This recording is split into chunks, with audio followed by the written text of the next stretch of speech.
Good morning आप सभी को। सजग क्लासेस हिंदी में पुनः एक बार आप सभी का स्वागत है।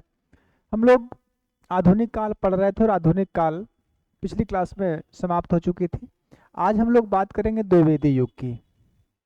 द्विवेदी युग जो महावीर प्रसाद द्विवेदी के नाम पर चला था, इनकी हिंदी के प्रति अथक प्रयास के कारण इस कालखंड का नाम द्विवेदी युग रखा गया, क्योंकि महावीर प्रसाद द्विवेदी ने इसके लिए अनवरत प्रयास किया। और हिंदी का विकास अगर देखा जाए तो आज जिसे हम लोग पढ़े थे भारतेंदु युग, तो भारतेंदु युग में गद्य की भाषा तो हिंदी थी, खड़ी बोली हिंदी थी, लेकिन पद्य की कुछ रचनाओं को छोड़ दीजिए तो पद्य की राजा भाषा क्या थी? पद्य की भाषा ब्रजभाषा ही रही थी। द्विवेदी युग में द्विवेदी युग के जो रचनाकार हुए या द्विवेदी मंडल के जो कवि हुए, उस कालखंड में अर्थात द्विवेदी युग में पद्य की और गद्य की दोनों की भाषा खड़ी बोली हो गई थी। अर्थात खड़ी बोली हिंदी का मूल विकास जो हुआ था वो द्विवेदी युग में हुआ था। और द्विवेदी युग में ही साहित्य में अनवरत बदलाव हुए और साहित्य जो लोक हितार्थ के लिए होनी चाहिए, स्वांतः सुखाय से लेकर लोक हितार्थ तक की जो बात रही थी वो द्विवेदी युग में हुई थी। भारतेंदु युग में वो सभी प्रवृत्तियां नहीं आ पाई थी कालखंड में या रचनाओं में, कहानी, कविता, नाटक, निबंध, इन सभी में वो प्रवृत्तियां नहीं आ पा रही थी जिसकी मांग आवाम को थी। ये मांग मूलतः जो पूर्ण रूप से आई थी वो द्विवेदी युग में हुई थी। इसी कारण से यह कह सकते हैं कि हिंदी, खड़ी बोली हिंदी का जो पूर्ण विकास हुआ था वो द्विवेदी युग में हुआ था। महावीर प्रसाद द्विवेदी के नाम पर ही इस युग का नाम द्विवेदी युग रखा गया था। द्विवेदी युग किसे कहते हैं? तो आधुनिक काल अर्थात आधुनिक हिंदी साहित्य के विकास का दूसरा चरण, ठीक है, जो महावीर प्रसाद द्विवेदी के नाम पर रखा गया था उसे ही क्या कहते हैं?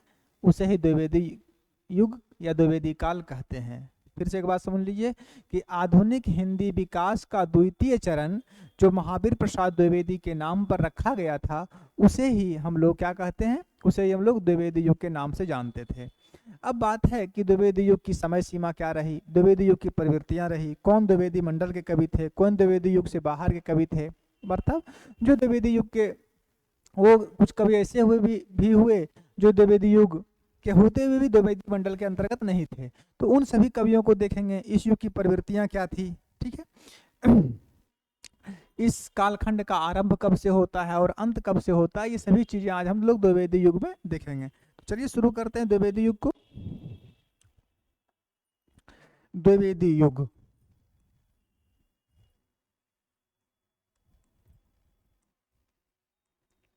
द्विवेदी युग, अगर द्विवेदी युग की बात करें तो द्विवेदी युग की समय सीमा कब से कब तक है? द्विवेदी युग की समय सीमा, द्विवेदी युग की अगर समय सीमा देखी जाएगी कब से कब तक है, तो द्विवेदी युग की समय सीमा 1900 से 1918 तक है। 1900 से 1918 ईस्वी तक का समय जो था वो द्विवेदी युग के नाम से जाना जाता था। अगर हम देखें कि आरंभ, मतलब ये जो सीमा था इसका आरंभ कब से हुआ, तो आरंभ कब होता है? आरंभ होता है 1900 ईस्वी में। 1900 ईस्वी में, क्यों 1900 ईस्वी में आरंभ हुआ? क्योंकि सरस्वती पत्रिका का प्रकाशन यहीं से आरंभ होता है। अर्थात एक लाइन में लिख सकते हैं कि सरस्वती पत्रिका के प्रकाशन वर्ष से, सरस्वती पत्रिका के प्रकाशन वर्ष से 1900 से क्यों मानते हैं? क्योंकि 1900 ईस्वी में ही सरस्वती पत्रिका का संपादन शुरू हुआ था। देखिए, महावीर प्रसाद द्विवेदी सरस्वती पत्रिका के संपादन का कार्य 1903 से संभाला था, लेकिन ये पत्रिका कब प्रकाशित हो गई थी? ये पत्रिका 1900 ईस्वी से ही प्रकाशित होने लगी थी। इस पत्रिका के बारे में हम पढ़ेंगे इस युग में, द्विवेदी युग में इस पत्रिका के बारे में पढ़ेंगे और विस्तार से पढ़ेंगे। अगर अंत देखें कि अंत तो प्रारंभ तो 1900 से हुआ और अंत कब हुआ? तो अंत हुआ था 1918 ईस्वी में। अब 1918 में क्यों अंत हो गया था? क्योंकि झरना प्रकाशित हो गई थी और झरना से ही माना जाता है कि छायावाद का आरंभ हो जाता है। तो लिख सकते हैं झरना झरना के प्रकाशन से, झरना के प्रकाशन से। दोनों बात स्पष्ट हो गई कि द्विवेदी युग का आरंभ जो होता है वो 1900 से होता है, इसलिए कि इस कालखंड में ही सरस्वती पत्रिका प्रकाशित होने लगी थी। और अंत देखें तो 1918 ईस्वी, इसलिए कि झरना प्रकाशित होने लगी। और झरना प्रकाशित होने के साथ साथ ही ये कालखंड क्या कहलाया था, छायावाद के नाम से जाना जाने लगा था। तो ये हो गया था द्विवेदी युग की समय सीमा। द्विवेदी युग के अन्य नाम क्या हैं? द्विवेदी युग के जो विद्वानों ने दिया उसको, तो कौन से विद्वान ने क्या नाम दिया, तो इसको देख सकते हैं, लिख सकते हैं अन्य नाम। अन्य नाम, द्विवेदी युग के अन्य नाम कौन कौन से हैं? अगर हम बात करें, इसे जागरण सुधार काल किसने कहा? जागरण सुधार काल, द्विवेदी युग को जागरण सुधार काल किसने कहा था? तो जागरण सुधार काल डॉक्टर नगेंद्र ने कहा। किसने कहा? तो डॉक्टर नगेंद्र ने द्विवेदी युग को जागरण सुधार काल कहा। नंबर 2, आदर्शवादी प्रबंध परंपरा का युग किसने कहा?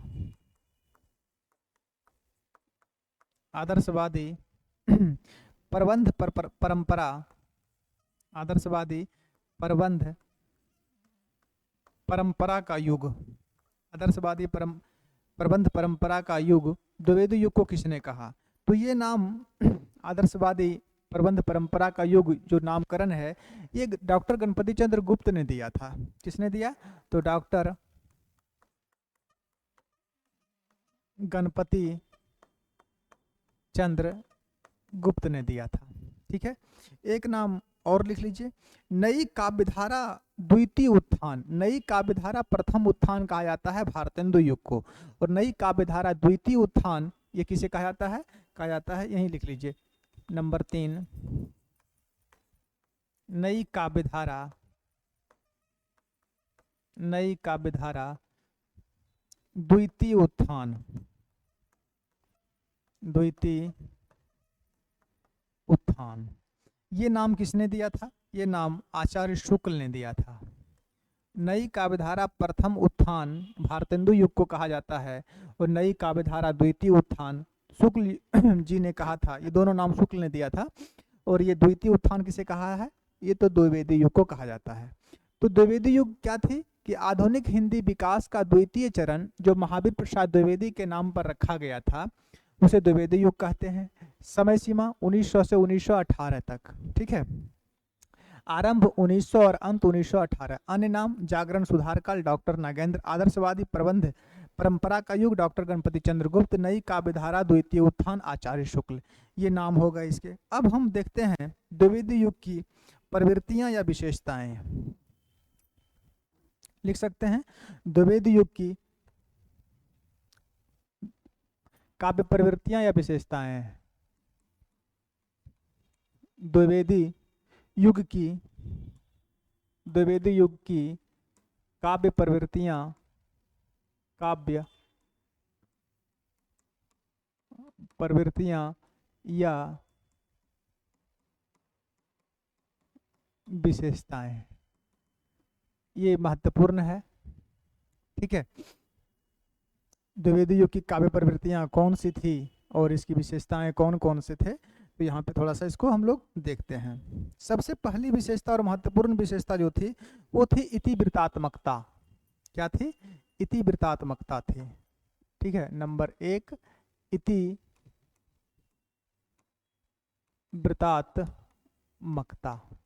पहले ये समझिए कि इतिवृत्तात्मकता होती क्या है। इतिवृत्तात्मकता क्या होती है?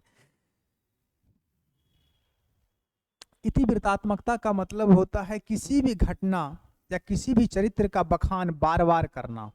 ठीक है, इतिवृत्तात्मकता कहलाती है। एक लाइन में समझिए कि किसी भी घटना या किसी भी चरित्र का बखान, ठीक है, उसको अगर हम बार बार कर रहे हैं, ठीक है, अनेक पहलुओं से कर रहे हैं, तो वो इतिवृत्तात्मकता कहलाती है। और ये द्विवेदी युग की सबसे महत्वपूर्ण प्रवृत्तियां भी रही थी। इतिवृत्तात्मकता भारतेंदु युग में नहीं हुई थी, ये द्विवेदी युग में हुई थी, इसलिए याद रखिएगा। इतिवृत्तात्मकता क्या होती है? किसी भी घटना या किसी भी तथ्य का, किसी भी चरित्र का बार बार बखान करना इतिवृत्तात्मकता कहलाती है। दूसरी विशेषता, दूसरी विशेषता थी आदर्शवादी प्रबंधात्मक काव्य की रचना। आदर्शवादी प्रबंधात्मक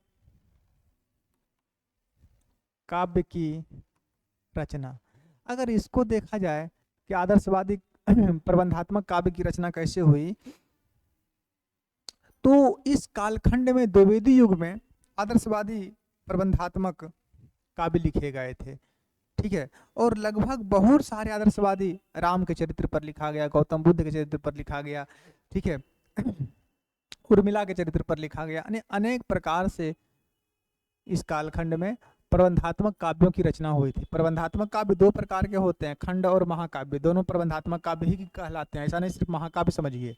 आदर्शवादी प्रबंधात्मक काव्य की जो रचना हुई थी वो इस युग में भरमार हुई थी, और इस युग का मूल उद्देश्य था कि भारत में उसकी जो नीतियां या भारत की जो भी शिक्षा थी जो विलुप्त हो रही थी उसको पुनः स्थापित करना। अंग्रेजों के शासनकाल में या उससे पहले मुगलों के आक्रमण के कारण कुछ ऐसी बातें हुई थी जो पर्दे में आ गई थी, अर्थात छिप चुकी थी। उन आदर्शों, उन मूल्यों, उन नैतिकताओं को पुनः स्थापित करने के लिए इस प्रकार के काव्यों की रचना की गई थी।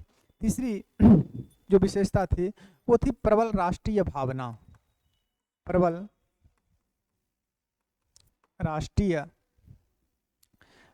राष्ट्रीयता कर लीजिए, प्रबल राष्ट्रीयता की भावना। प्रबल राष्ट्रीयता की भावना इस कालखंड में रही थी, ठीक है। चौथी विशेषता, सिर्फ नाम लिखना है, इसमें ज़्यादा डिटेल नहीं जाना है क्योंकि आप लोग का जो क्वेश्चन है वो ऑब्जेक्टिव है, सब्जेक्टिव नहीं रहता है। चौथा, भारत की प्रकृति एवं संस्कृति का वर्णन। भारत की प्राकृतिक एवं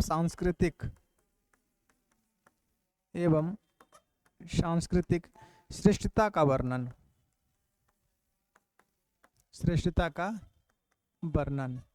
हमारा देश क्या था और हमारे देश की प्राकृतिक सौंदर्य सुषमा क्या रही, उसकी श्रेष्ठता, उसकी संस्कृति की श्रेष्ठता क्या रही, ये सभी चीज़ों का वर्णन इस कालखंड में किया जाने लगा था। नंबर 5, उपदेशात्मक एवं आदर्शवादिता। उपदेश की भावना भी इस कालखंड में रही थी।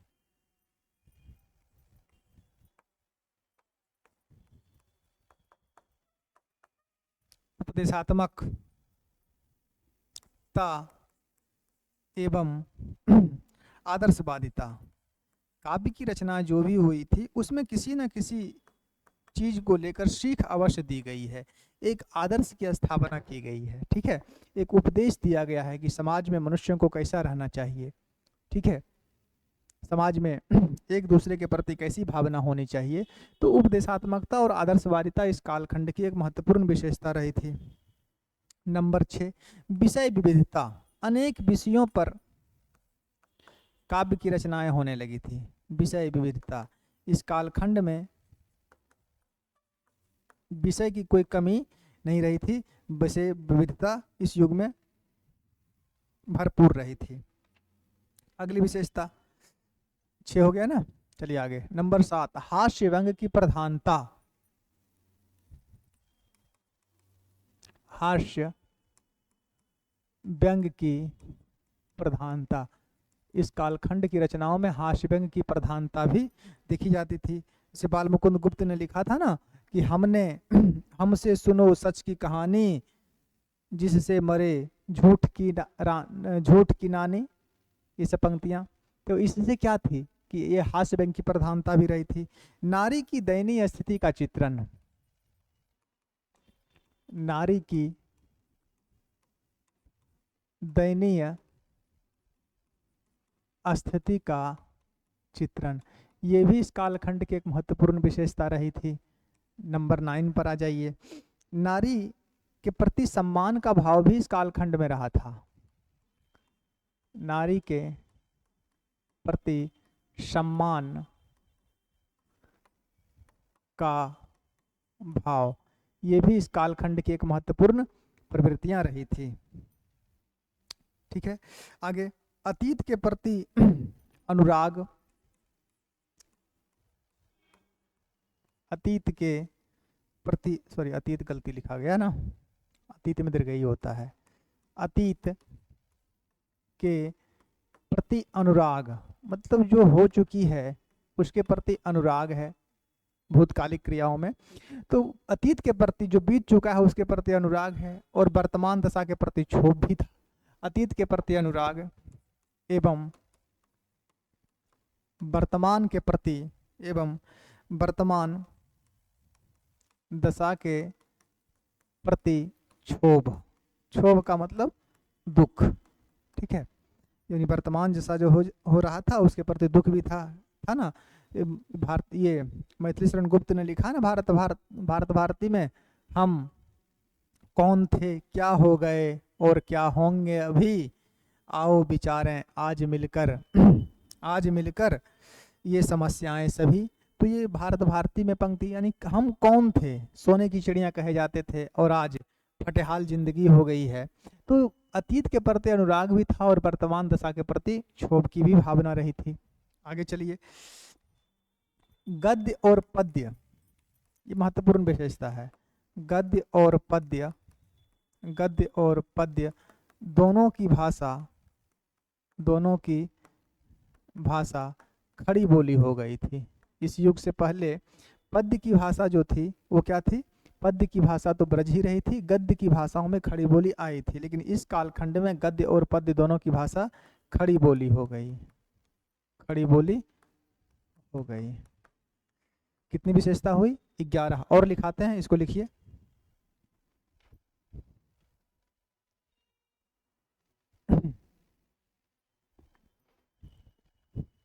हो गया। आगे, भाषा सुधार पर बल दिया गया था। भाषा सुधार पर विशेष बल दिया गया था इस कालखंड में। भाषा सुधार पर विशेष बल भी इस कालखंड में दिया गया था। और लिखिए, समाज सुधार की भी भावना रही थी ना। समाज सुधार की भावना, कितनी विशेषता हो गई, 13। छंद वैविध्य की भी प्रधानता रही थी। तो ये महत्वपूर्ण विशेषता इस प्रकार है इस कालखंड में, ठीक है। एक बार इसको देख लीजिए।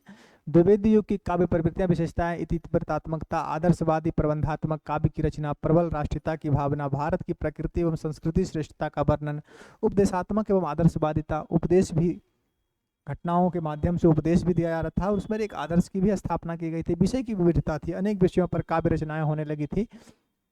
हास्य व्यंग की प्रधानता थी। नारी की दयनीय स्थिति का भी चित्रण, उस कालखंड में जो नारी की दयनीय स्थिति थी उसका भी चित्रण किया गया और नारी के प्रति सम्मान का भाव भी रहा।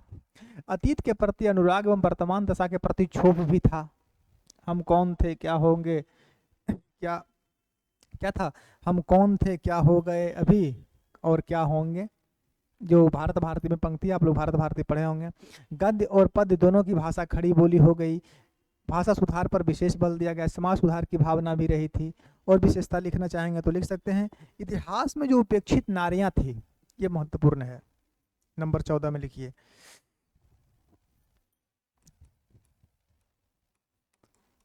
इतिहास की उपेक्षिता नारियों के स्वाभिमान की बात, ये भी इस कालखंड में स्वाभिमान का चित्रण लिख दिए, स्वाभिमान का चित्रण, ये भी इस कालखंड की एक महत्वपूर्ण विशेषता रही थी। जो स्त्रियां इतिहास में दबा दी गई थी, जैसे उर्मिला थी, है ना, उर्मिला का वर्णन साकेत से पहले किसी अन्य रचना में नहीं आता है। विष्णुप्रिया, महाप्रभु चैतन्य की पत्नी विष्णुप्रिया का वर्णन किसी अन्य रचना में नहीं आता है द्विवेदी युग से पहले। गौतम बुद्ध की पत्नी यशोधरा, उसका भी वर्णन नहीं आता है। तो इतिहास में जो उपेक्षिता नारियां थी उसके स्वाभिमान का भी चित्रण किया गया है। क्या कहा थे कि सिद्ध हेतु स्वामी गए, यह गौरव की बात, पर चोरी चोरी गए, यही बड़ा विख्यात। यशोधरा की ये पंक्ति है ना कि सिद्ध हेतु स्वामी गए। अगर गौतम बुद्ध सिद्धि के लिए गए तो ये तो गौरव की बात है, पर छुप के क्यों गए, पर चोरी चोरी गए, ये बड़ा विख्यात। ऐसा क्यों किया? उनको जाना ही था तो वो बोल देते, छुप के क्यों गए थे? और प्रियतम के प्राणों के पन में हम ही भेज देती हैं रण में। छत्रानियां, एक छत्री थी तो छत्रानियां अपने पति को युद्ध में तिलक लगाकर भेजती है। तो इस बात का गौरव, इस बात का ये गौरव गान जो है यशोधरा करती हुई कहती है कि प्रियतम के प्राणों के पन में हम ही भेज देती हैं रण में। छात्र धर्म के नाते सखी वो मुझसे कहकर जाते। यशोधरा की पंक्ति है ना कि अगर हम तो इस प्रकार की स्त्री हैं और एक छत्रानी है, तो उनको अगर वो सिद्धि के लिए गए, सिद्धि प्राप्त करने के लिए गए, तो उनको बता के जाना था। वो चोरी चोरी क्यों गए? ठीक है, हम एक छत्रानी हैं, हम तो अपने पति और पुत्र को तिलक लगा के युद्ध में भेजते हैं, पर ये प्रियतम के प्राणों के रण में हम ही भेज देती हैं रण में। ठीक है, हम तो अपने प्रियतम को अर्थात प्रेमी को भी युद्ध के मैदान में तिलक लगाकर भेज देते हैं, तो फिर ऐसा इनको क्यों करना पड़ा गया था? छात्र धर्म के नाते सखी वो मुझसे कहकर जाते, तो ऐसा इन्होंने क्यों किया? तो इन सब बातों के प्रति महिलाओं में जो क्षोभ की भावना थी, जिससे द्विवेदी युग से पहले किसी ने नहीं उजागर किया था, वो सभी चीजें इस कालखंड में उजागर की गई थी। ठीक है, एक विशेषता और लिख लीजिए, छंद वैविध्य, अनेक छंदों में रचनाएं होने लगी। छंद वैविध्य छंद वैविध्य पर्याप्त मात्रा में, छंद वैविध्य जो था वो भी पर्याप्त मात्रा में होने लगा था। छंद वैविध्य पर्याप्त मात्रा में इस कालखंड में होने लगा था। तो ये महत्वपूर्ण विशेषताएं हो गई किसकी? महत्वपूर्ण काव्य प्रवृत्तियां किसकी हो गई? द्विवेदी युग की हो गई। अब आगे हम चलते हैं कि द्विवेदी युग के कवि की अगर बात करें तो द्विवेदी युग के जो कवि थे उनको हम लोग दो भागों में बांट सकते हैं। द्विवेदी युग के अगर कवियों को देखें तो उनको हम दो भागों में बांट सकते हैं। एक भाग वो है जो द्विवेदी युग के अर्थात महावीर प्रसाद द्विवेदी अर्थात द्विवेदी मंडल में रहे, अर्थात अनुशासन धारा के कवि रहे थे। और एक कवि वो हो गए थे जो स्वच्छंद धारा के कवि रहे थे। ठीक है, जैसे अगर हम बात करें द्विवेदी युग के कवि, तो द्विवेदी युग के कवियों को देखें तो इस युग के कवियों को हम दो भागों में बांट सकते हैं। एक उनको जो द्विवेदी मंडल के रहे अर्थात अनुशासन की धारा में रहे, अनुशासित धारा में रहे, और एक वो हो गए जो द्विवेदी मंडल से बाहर रहे अर्थात स्वच्छंद धारा के कवि रहे। तो पहले नंबर एक लिखिए, किनको? द्विवेदी मंडल, द्विवेदी मंडल के कवि। द्विवेदी मंडल के कवि कौन कौन थे? या इसी को बोल सकते हैं अनुशासन धारा के कवि। अनुशासन धारा के कवि, इसमें कौन कौन कवि आते हैं? ठीक है, अगर इन कवियों को हम लोग देखें कि इसमें कौन कौन कवि आते हैं, तो इनमें आप लोग सबसे पहले लिख लीजिए अयोध्या सिंह उपाध्याय हरिऔध। प्रत्येक कवि को विस्तार से पढ़ेंगे, चिंता नहीं करनी है, और प्रत्येक का सर्वोपांग पढ़ेंगे। जितना आज तक आप लोगों ने पढ़ा नहीं होगा उतना पढ़ाएंगे। अयोध्या सिंह उपाध्याय, अयोध्या सिंह उपाध्याय हरिऔध, अयोध्या सिंह उपाध्याय हरिऔध एक कवि ये हो गए।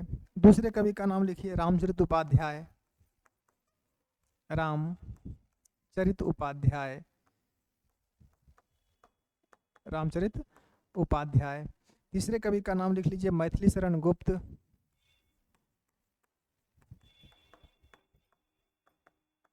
मैथिली शरण गुप्त।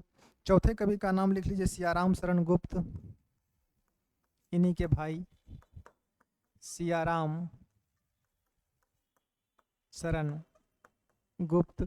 और एक कवि का नाम और लिख लीजिए, कौन कौन हो गए? अयोध्या सिंह उपाध्याय हरिऔध, रामचरित उपाध्याय, मैथिली शरण गुप्त, सियाराम शरण गुप्त, और एक थे लोचन प्रसाद पांडे, लोचन प्रसाद पांडे। ये पांच कवि जो थे वे द्विवेदी मंडल के कवि थे अर्थात अनुशासन धारा के कवि थे। नंबर 2 पर आइए, द्विवेदी मंडल के बाहर के कवि। हो गया ना यहाँ तक? यहाँ तक कोई समस्या नहीं हुई होगी। थोड़ी सी क्लास लंबी चलेगी, परेशान नहीं होना है। द्विवेदी युग पढ़ रहे हैं तो द्विवेदी युग में जब तक लाइन रास्ता पर आपको ना धरा दें कैसे छोड़ दें क्लास को, इसलिए क्लास लंबी होगी। नंबर 2 पर आइए, जो द्विवेदी मंडल के बाहर के कवि थे। देखिए नंबर 2 है, द्विवेदी मंडल के बाहर के कवि, या इसी को बोल सकते हैं स्वच्छंद काव्यधारा के कवि। स्वच्छंद काव्यधारा के कवि। द्विवेदी मंडल के बाहर के जो कवि थे अर्थात स्वच्छंद काव्यधारा के जो कवि थे वो कौन कौन थे? अगर इनके बारे में बात करें इन कवियों में, तो इसमें सबसे पहले नाम लिखिए Shridhar Pathak. Shridhar Pathak. Number 2 Ram Naresh Tripathi. Ram Naresh Tripathi. Number 3 Mukutdhar Pandey.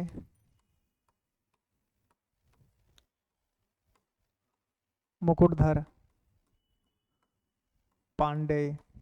Number 4 Lala Bhagwan Deen. लाला भगवान दीन। और एक और लिखिए रूप नारायण पांडे। नंबर 5 रूप नारायण पांडे भी थे, और एक कौन थे? नाथूराम शर्मा शंकर, महत्वपूर्ण कवि थे ये भी। इनकी रचना जो है गर्भरंडा रहस्य, महत्वपूर्ण रचना है, कभी समय मिले तो पढ़िए। नाथूराम शर्मा शंकर। नाथूराम शर्मा शंकर। और एक और लिख लीजिए श्रीधर पाठक, राम नरेश त्रिपाठी, मुकुटधर पांडे, लाला भगवान दीन, नाथूराम शर्मा शंकर, और एक है रूप नारायण पांडे। रूप नारायण पांडे। ये 6 कवि जो थे ये स्वच्छंद काव्यधारा के कवि थे, अर्थात ये द्विवेदी मंडल से बाहर के कवि थे। अब हम लोग पहुंचे हैं कुछ जगह पर, तो जगह पर तो पहुंचे, अब कुछ कवियों को देखेंगे। प्रत्येक कवि को, जो इस कालखंड में जो कवि हैं और उनकी जो भी रचनाएं हैं उन सबों को देखेंगे। तो द्विवेदी मंडल के जो कवि हैं उनको पहले देखेंगे, और फिर स्वच्छंद काव्यधारा के जो कवि हैं उनको देखेंगे, अर्थात एक कवि के बाद दूसरे कवि को देखेंगे। लेकिन आज सबसे पहले हम जो पढ़ेंगे वो पढ़ेंगे महावीर प्रसाद द्विवेदी को, क्योंकि इन्हीं के नाम पर ये कालखंड रखा गया द्विवेदी युग। तो आज सबसे पहले किनको पढ़ना है? महावीर प्रसाद द्विवेदी को पढ़ना है और इनके बारे में जानना है। चलिए शुरू करते हैं। महावीर प्रसाद द्विवेदी। नंबर 1, नंबर का हुआ रे, हाँ नंबर 1 महावीर प्रसाद द्विवेदी। इनको आज हम लोग सबसे पहले देखेंगे। महावीर प्रसाद द्विवेदी जी को सबसे पहले देखना है। अगर महावीर प्रसाद द्विवेदी की बात करें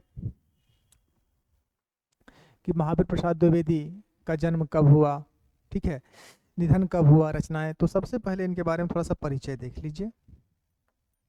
अगर इनके जन्म की बात करें कि महावीर प्रसाद द्विवेदी जी का जन्म कब हुआ, तो इनका जन्म हुआ था 1864 ईस्वी में। 1864 ईस्वी में कहाँ हुआ था? तो रायबरेली उत्तर प्रदेश में हुआ था। रायबरेली उत्तर प्रदेश में इनका जन्म हुआ। अगर इनके निधन की बात करें कि इनका निधन कब हुआ, तो इनका निधन हुआ था 1938 ईस्वी में। कब हुआ था? 1938 ईस्वी में इनका निधन हो गया था। अब आ जाइए रचनाओं पर। इनकी रचनाओं को देखें, अगर इनकी काव्य रचनाओं को, तो इनकी रचनाएं 2 भागों में मिलती है। एक मिलती है अनुदित और एक मिलती है मौलिक। अनुदित का मतलब है जिसको इन्होंने अनुवाद किया, और मौलिक का मतलब होता है जिनकी रचना इन्होंने स्वयं की। तो सबसे पहले इनकी हम लोग मौलिक रचनाओं को देखते हैं, फिर इनकी अनुदित रचनाओं को देखेंगे।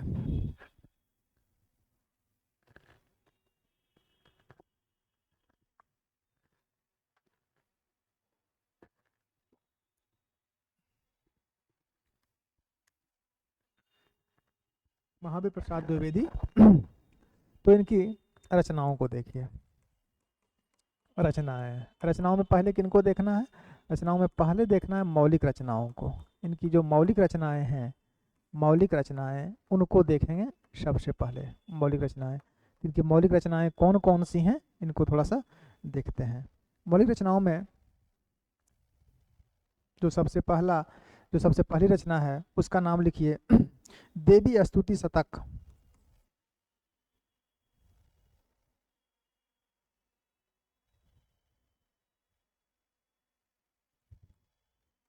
नंबर 1 देवी स्तुति शतक।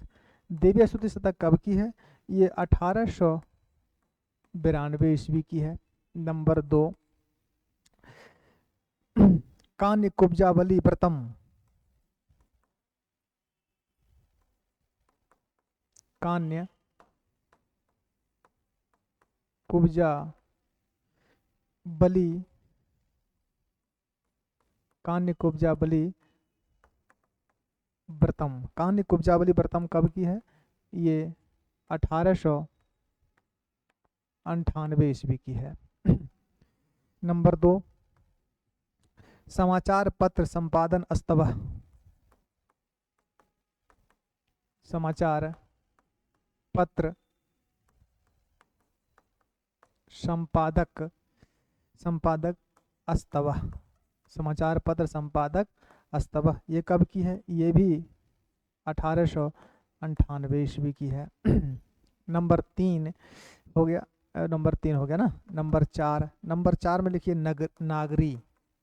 नंबर 4 में नागरी कब की है? ये 1900 ईस्वी की है। नागरी 1900 ईस्वी। चलिए आगे चलते हैं। तो लिखिए पहले नागरी हो गया। नंबर 5 में लिखिए काव्य मंजूषा।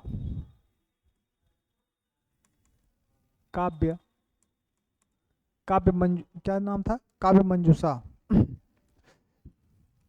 काव्य मंजूषा कब की थी? 1903 ईस्वी की थी। नंबर 6 में लिख लीजिए कविता कलाप। नहीं, एक था कान्य कुब्ज अबला बिलाप। कान्य कुब्ज अबला बिलाप। कान्य कुब्ज अबला बिलाप कब की थी? 1907 ईस्वी की थी ये कान्य कुब्ज अबला बिलाप। इसके बाद नंबर 7 में लिखिए कविता कलाप। कविता कलाप कब की थी? 1909 की है। 1909 ईस्वी की है। नंबर 7 हो गया। नंबर 8 में लिख लीजिए सुमन कब की थी? 1923 ईस्वी की है। और नंबर 9 और अंतिम लिख लीजिए द्विवेदी काव्यमाला, जो 1940 में प्रकाशित हुई थी इनके निधन के पश्चात। और द्विवेदी काव्यमाला में इनके सभी काव्यों का काव्य संकलित है। द्विवेदी काव्यमाला। अगर द्विवेदी काव्यमाला की बात करें तो द्विवेदी काव्यमाला 1940 की है और इसमें सभी रचनाएं इनकी संकलित है। तो ये इनकी रचनाएं जो हो गई वो कौन सी रचनाएं हो गई? ये इनकी मौलिक रचनाएं हो गई हैं। मौलिक रचनाएं। अब हम बात करते हैं इनकी अनुदित रचनाओं की, जिसका अनुवाद इन्होंने किया। नंबर 2 में लिखिए अनुदित रचनाएं। अनुदित रचनाएं। और अनुदित रचनाओं में लिखिए पहला विनय विनोद। रचनाओं में विनय विनोद। अगर विनय विनोद की बात करें कि विनय विनोद का प्रकाशन वर्ष, तो विनय विनोद 1889 ईस्वी में है। ये भृतृहरि के जो भर्तृहरि का वैराग्य शतक है, वैराग्य शतक का दोहा छंद में अनुवाद है। ठीक है, ये विनय विनोद किसका अनुवाद है? तो भर्तृहरि की रचना वैराग्य शतक का दोहा छंद में अनुवाद है। बस इतना याद रखेंगे आप लोग। अगर लिखने की इच्छा हो तो लिखते जाइए, हम बताते भी चल रहे हैं। ठीक है, विनय विनोद में क्या है? तो विनय विनोद जो भर्तृहरि की रचना है संस्कृत में वैराग्य शतक, उसी का दोहा छंद में अनुवाद है। नंबर 2, बिहार वाटिका। बिहार वाटिका, बिहार वाटिका कब की है? बिहार वाटिका 1890 ईस्वी की है। इसमें क्या है? इसमें गीत गोविंद का दोहा छंद में इसमें अनुवाद किया गया है। बिहार वाटिका में गीत गोविंद का जो संस्कृत की रचना है, गीत गोविंद जयदेव कवि की है ना, तो जयदेव की जो रचना है गीत गोविंद, उसी का दोहा छंद में अनुवाद है। नंबर 3 में लिखिए स्नेहमाला। स्नेहमाला, स्नेहमाला कब की है? ये भी 1890 ईस्वी की है। इसमें क्या है? इसमें भर्तृहरि की रचना है श्रृंगार शतक।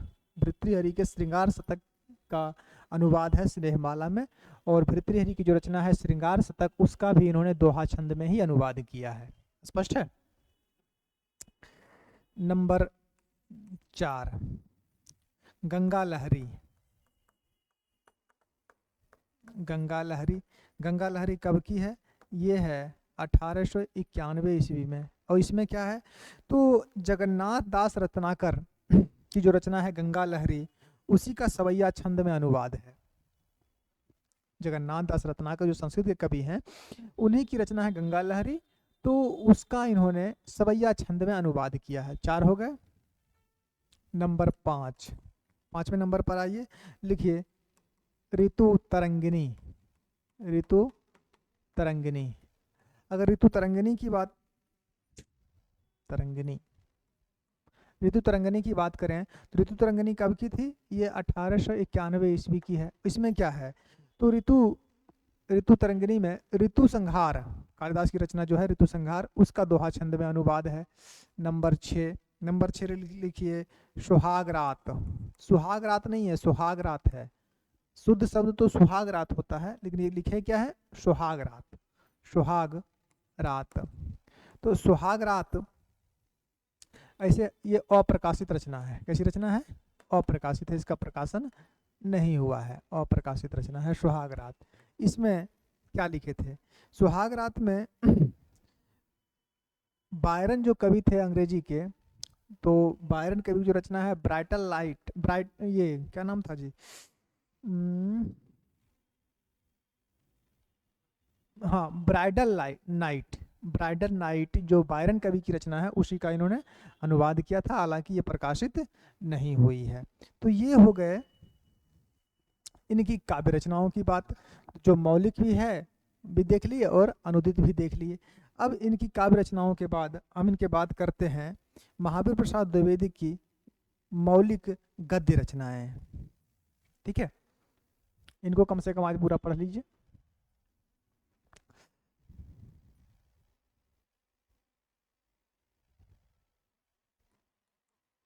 महावीर प्रसाद द्विवेदी की गद्य रचनाएं। महावीर प्रसाद द्विवेदी की गद्य रचनाएं। तो महावीर प्रसाद द्विवेदी की गद्य रचनाओं की बात करें तो गद्य रचनाओं में हम जो बात करेंगे वो सबसे पहले मौलिक की बात करेंगे। जो महत्वपूर्ण है उसी को देखना है। जैसे कोई इनकी 1-2 तो है नहीं, लगभग 45 है, तो जो महत्वपूर्ण है उसको देखिए। तो गद्य रचनाओं में नंबर 1 में लिखिए मौलिक। मौलिक गद्य रचनाएं। मौलिक गद्य रचनाएं, तो मौलिक गद्य रचनाओं में हम देखते हैं सबसे पहले लिखिए, एक है था इनका तरुणोपदेश। तरुणोपदेश, तरुणोपदेश, तरुणोपदेश कब का है?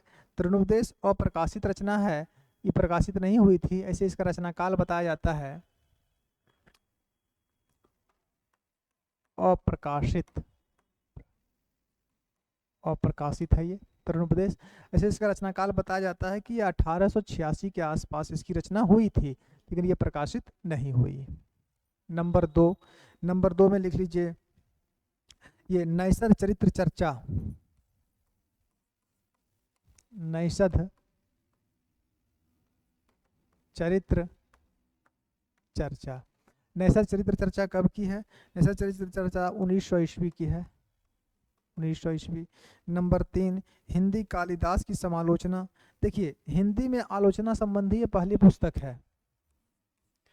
क्या था? हिंदी कालिदास, हिंदी कालिदास की समालोचना, की समालोचना। हिंदी कालिदास की समालोचना कब की थी? ये 1901 ईस्वी की है। एक बात इसके बारे में याद रखिएगा कि हिंदी कालिदास की समालोचना जो है वो हिंदी में आलोचना संबंधी पहली रचना मानी जाती है। नंबर 4 का लिख लीजिए वैज्ञानिक कोश। इनकी कोई एक दो रचना नहीं है, बहुत है। वैज्ञानिक कोश, वैज्ञानिक कोश कब की है? 1906 ईस्वी की है। नंबर 7 में आइए, नंबर 7 में लिख लीजिए कौटिल्य कुठार।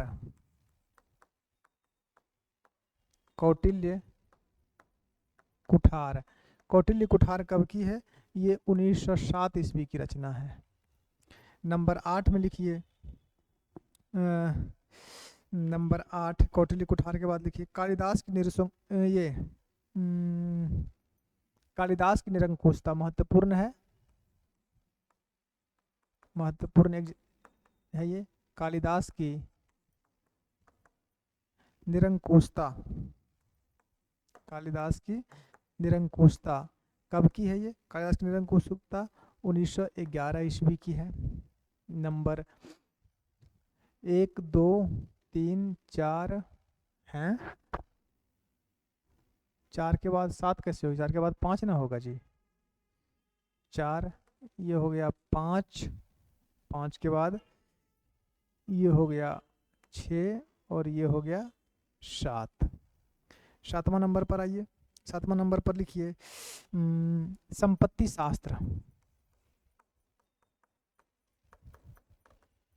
संपत्ति शास्त्र, संपत्ति शास्त्र कब की है? ये 1911 ईस्वी की है। यहाँ तक लिखिए, फिर अगले पेज में चलते हैं। संपत्ति शास्त्र हो गया। संपत्ति शास्त्र के बाद अगले पेज में आइए और लिखिए नाट्य शास्त्र। कितना नंबर था? 7। नंबर 8 में नाट्य शास्त्र। नाट्य शास्त्र कब की है? 1912 ईस्वी की है। नाट्य शास्त्र के बाद लिख लीजिए एक ये वनिता विलास। वनिता विलास नंबर 9। वनिता स्त्री को बोलते हैं, वनिता विलाप नहीं है, विलास है। वनिता विलास, वनिता विलास कब की है? 18 की है। वनिता विलास 1918 ईस्वी में थी। नंबर 10 में लिख लीजिए रसग रंजन। महत्वपूर्ण है ये, रसज्ञ रंजन। रसग रंजन कब की है? रसग रंजन 1920 ईस्वी की है, रसग रंजन। इसके बाद और लिखिए अतीत स्मृति 11। अतीत स्मृति कब की है? 1924 ईस्वी की है। इसके बाद और महत्वपूर्ण लिखिए 12 नंबर में एक तो था अद्भुत आलाप। अद्भुत आलाप, अद्भुत आलाप कब की है? अद्भुत आलाप भी 1924 ईस्वी की है, 1924 ईस्वी। नंबर 13 में लिखिए महिला मोद। महिला मोद, महिला मोद कब की है? ये 1925 ईस्वी की है महिला मोद। नंबर 14 और 14 में लिखिए विज्ञ विनोद। विज्ञ विनोद, विज्ञ विनोद कब की है? विज्ञ विनोद 1926 ईस्वी की है। नंबर 15, 15 में लिखिए साहित्य संदर्भ, साहित्य संदर्भ, साहित्य संदर्भ कब की है? साहित्य संदर्भ मेरे ख्याल से 1928 ईस्वी की थी, 1928। नेक्स्ट 15, नंबर 16 में और महत्वपूर्ण कौन एक है? लेखनांजलि, लिखनांजलि नहीं था, लेखनांजलि था, लेखनांजलि। लेखनांजलि कब की है? लेखनांजलि 1928 ईस्वी की है। और नंबर 17, नंबर 17 में लिख लीजिए आलोचनांजलि, आलोचनांजलि, आलोचनांजलि कब की है? आलोचनांजलि भी 1928 ईस्वी की है। कोई एक दो रचना नहीं है, बहुत सारी रचनाएं हैं इनकी, वो हम छांट छांट के जो महत्वपूर्ण है सिर्फ वो लिखा रहे हैं, तब ये पूरा गया है इतना। और भी लिखिए, आगे लिखिए लेख आलोचनांजलि, आलोचनांजलि के बाद लिख लीजिए साहित्यालाप, नंबर 18, साहित्यालाप, साहित्यालाप 1929 ईस्वी की है। नंबर 19, 19 में लिख लीजिए साहित्य सीकर, नहीं 29 में एक रचना इनकी और थी, चरित्र चित्रण, ये लिखिए 29 में एक इनकी और रचना थी चरित्र चित्रण। चरित्र चित्रण कब की थी? ये भी 1929 ईस्वी की है। इसके बाद नंबर 20, 20 में लिखिए साहित्य सीकर, साहित्य सीकर, साहित्य सीकर कब की है? साहित्य सीकर 1930 ईस्वी की थी, साहित्य सीकर 1930। और नंबर 21 एक है विज्ञान वार्ता, कौन सा है? विज्ञान वार्ता, विज्ञान वार्ता कब की है? विज्ञान वार्ता 1930 ईस्वी की है। विज्ञान वार्ता के बाद नंबर 22 में लिखिए एक था इनका बाग विलास, बाग विलास, बाग विलास कब की है? ये 1931 ईस्वी की है। और एक और लिख लीजिए नंबर 23। और अंतिम, नहीं अंतिम कैसे कीजिएगा, अभी संस्करण संकलन बाकी है, विचार विमर्श बाकी है। चलिए विचार बाग विलास के बाद नंबर 23, नंबर 23 में लिखिए विचार विमर्श, विचार विमर्श, विचार विमर्श कब की है? विचार विमर्श 1931 ईस्वी की है। इतना लिखिए, अगले पेज में चलते हैं। सभी रचनाएं किनकी हैं? ये सभी रचनाएं जो हैं महावीर प्रसाद द्विवेदी की ही हैं। कैसी रचनाएं हैं? मौलिक गद्य रचनाएं हैं, जिसमें अधिकांशतः सब क्या है? आलोचना और निबंध शैली की ही है। चलिए आगे बढ़ते हैं और जल्दी छापिए आप लोग।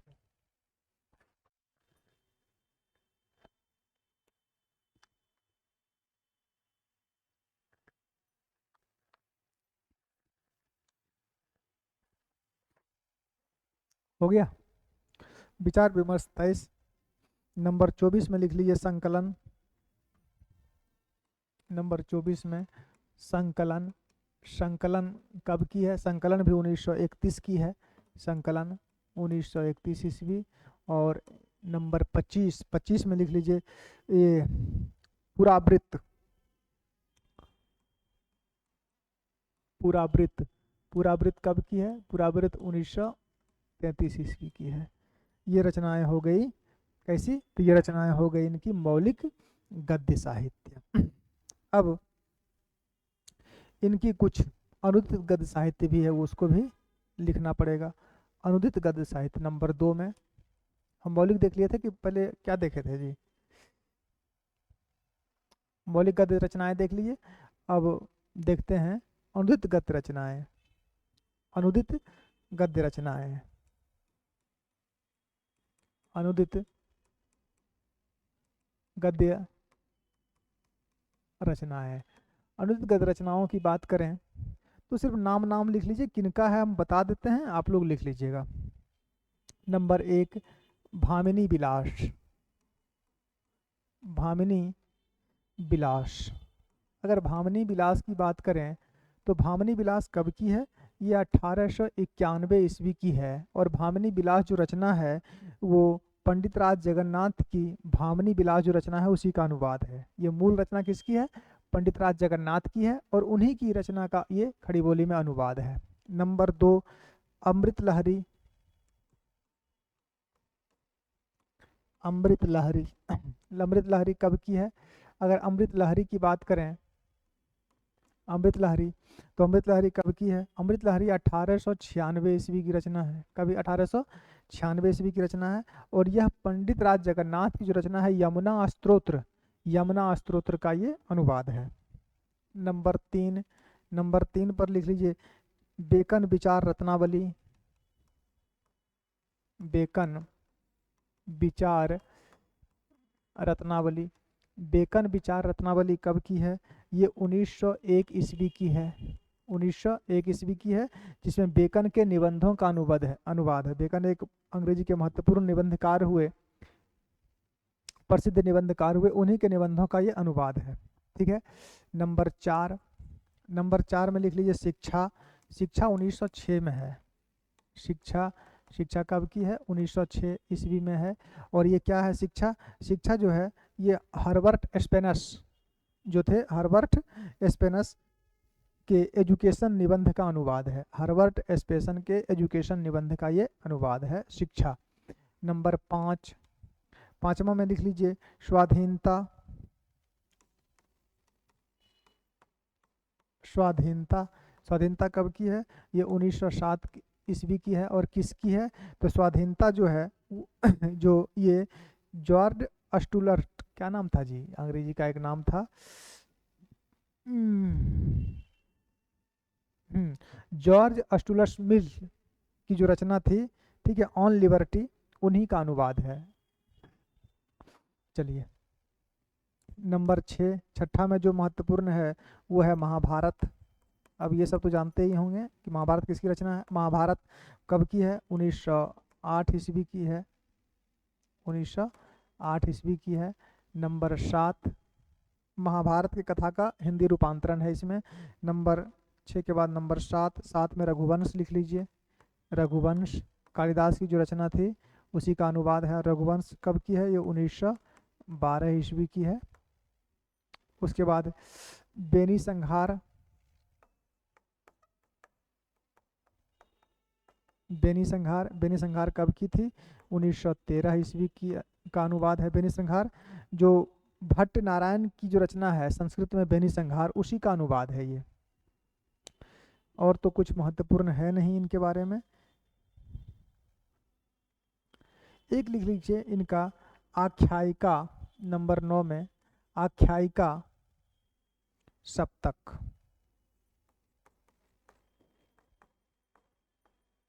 आख्यायिका सप्तक, आख्यायिका सप्तक जो है ये कब की है? ये 1927 ईस्वी की है। ठीक है। और इसमें 7 आख्यायिकाओं का अनुवाद किया गया है, इसीलिए इसका नाम क्या रखा गया? आख्यायिका सप्तक। अब ये बात हो गई महावीर प्रसाद द्विवेदी की अनुदित गद्य रचनाओं की। तो लगभग इनकी सभी रचनाओं को हम लोगों ने देख लिया। अब कुछ बातें इनके बारे में ये जान लीजिए जो इनके बारे में महत्वपूर्ण है। ठीक है, जो विशेष रूप से जरूरी है।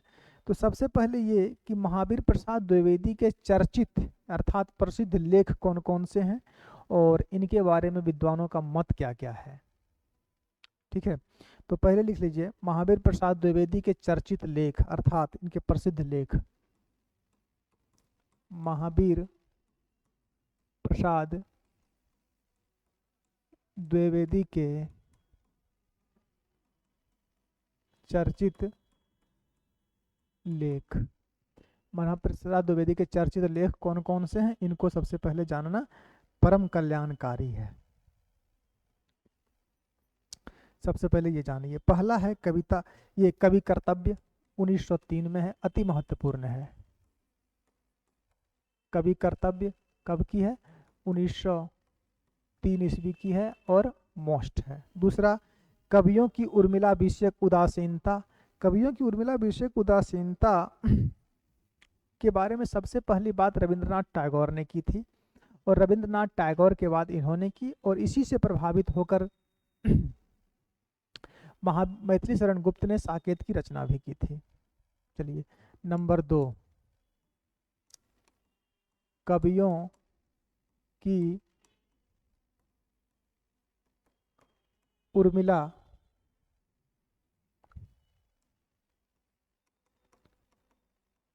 विषयक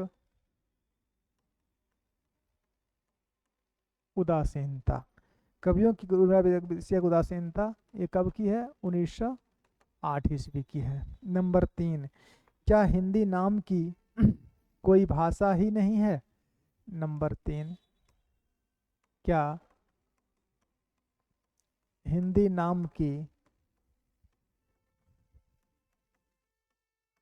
कोई भाषा ही नहीं है? क्या हिंदी नाम की कोई भाषा ही नहीं? कब की है ये निबंध? ये निबंध 1913 ईस्वी की है। हिंदी निबंध कब की है ये निबंध 1913 ईस्वी की है। नंबर 4 और अंतिम, आर्य समाज का कोप। आर्य समाज का कोप।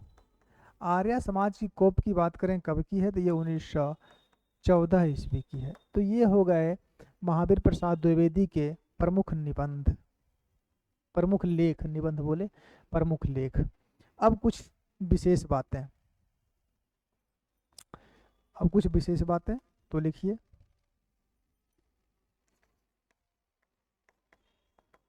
महत्वपूर्ण तथ्य में पहला ये लिखिए कि मिस्र बंधुओं ने इन्हें क्या कहा था? हिंदी का भारी लेखक कहा था। किनको? महावीर प्रसाद द्विवेदी को। नंबर 1, मिस्र बंधुओं ने इन्हें मतलब महावीर प्रसाद द्विवेदी को, मिस्र बंधुओं ने इन्हें हिंदी का भारी लेखक कहा है। हिंदी का भारी लेखक कहा। एक बात तो ये महत्वपूर्ण हो गया, भारी लेखक कहा, एक बात ये। बात नंबर 2, 1903 से 1920 तक ये सरस्वती पत्रिका के संपादक भी रहे। नंबर 2, 1903 से 1920 तक सरस्वती पत्रिका के संपादक रहे।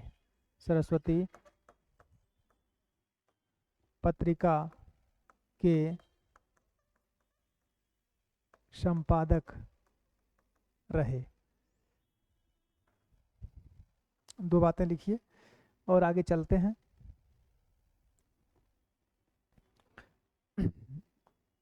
अगली बात, ये सरस्वती में नंबर 3 महत्वपूर्ण बात, ये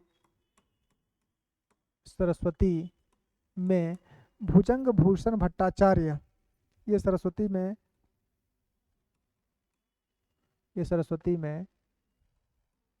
भुजंग भूषण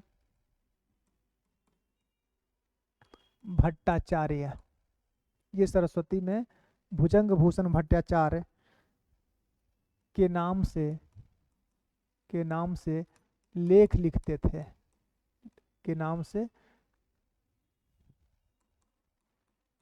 लेख लिखते थे। किस नाम से लिखते थे? भुजंग भूषण भट्टाचार्य के नाम से लेख लिखा करते थे। किसमें? सरस्वती पत्रिका में। ये बातें हो गई इनके बारे में। आगे नंबर 4, इन्होंने हिंदी गद्य और पद्य, ये सब तो अति महत्वपूर्ण नहीं है। हाँ, एक बात और, ये नायिका भेद के परम विरोधी थे। ये नायिका भेद के घोर विरोधी थे। घोर विरोधी थे। एक बात ये याद रखिएगा, ये नायिका भेद के घोर विरोधी थे। आचार्य शुक्ल आचार्य शुक्ल अर्थात आचार्य रामचंद्र शुक्ल ने इनके निबंधों को, आचार्य रामचंद्र शुक्ल ने इनके निबंधों को लेख मात्र कहा, इनके निबंधों को लेख मात्र कहा। ये बातें हो गई इनके बारे में और पर्याप्त हो गई, कोई छोटी मोटी नहीं बल्कि बहुत ज़्यादा बातें इनके बारे में हो गई है। अब कुछ ज़्यादा इनके बारे में जानना आवश्यक नहीं है।